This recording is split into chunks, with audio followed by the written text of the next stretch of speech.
Now, speaking with our whanunga this morning, Mikaira Miru, and we all know we've been following the proposal by the Auckland City Council to establish a enormous landfill in the Dome Valley, and the whānau have resisted that, gone through a court process. I'm speaking with our whanunga about that take. Me huri tawa ki te pūtake mo te rānei. I know that the kaupapa of this take has been with our whānau for several years now. What's the situation in regards to the proposal for the landfill on that segment down north of Warkworth? Well, we've been in the Environment Court hearings.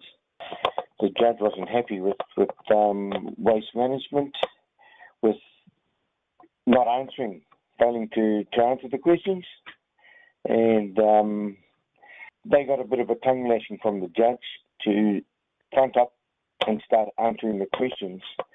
Otherwise, he would have terminated the application right there and then. So this is Judge Smith. He hasn't been mucking around or mincing words, and he's also told the applicant, Waste Management, that they had to go and consult with Tangatawhenua because they failed to do that at the beginning. They hadn't told the truth about the Dome Valley being the best place, when in actual fact, when they looked at the data, they discovered that there were other places that were more appropriate to put that landfill. So they were instructed to engage with Tangatawhenua and to go and check those sites out in the Dome Valley. Well, not in the Dome Valley, sorry, the other alternative sites.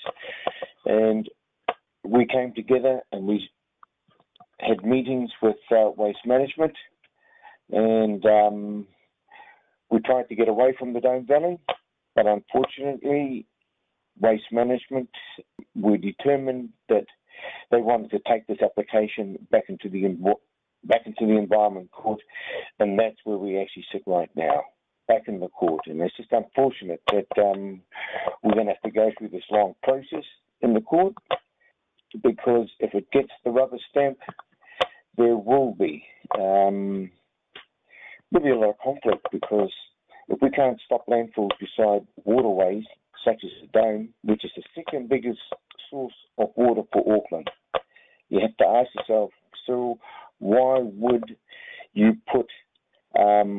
destroy critical infrastructure like fresh water?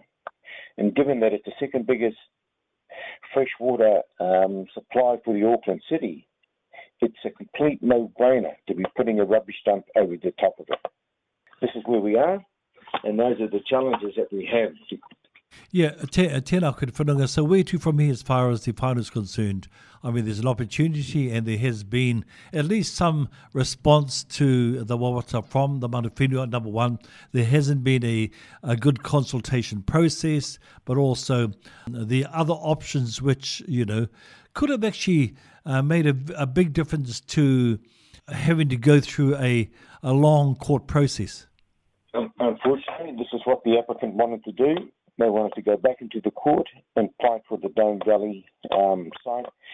And this was something outside of our control. We put those options, we talked about other options, and one of those was to go back to the landfill at Redvale, giving us a period of 5 years to put something together with Waste Management to develop a way forward.